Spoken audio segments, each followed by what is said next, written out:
Labas, mano vardas yra Gabija ir šiandien Up stovykloje aš vedžiau house treniruotes pradedantiesiems ir pažengusiems.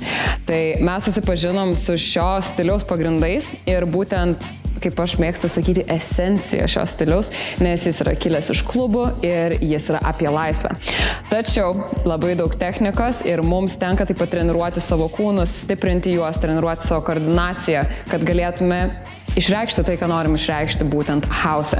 Tai šiandien tiek ir su beginneriais, ir su pažengusiais mes daug jackinom, mes groovinom, mes darėm labai daug footworko, ką pamatysite video. Ir labai dažnai pamokos man yra kažko naujo mokymasis, yra apie nepasidavimą. Tai šiandien sakiau ir sakysiu ir kartosiu, kad pamokos yra ten, kur mes turime klysti, klausti, griūti, keltis visi kartu.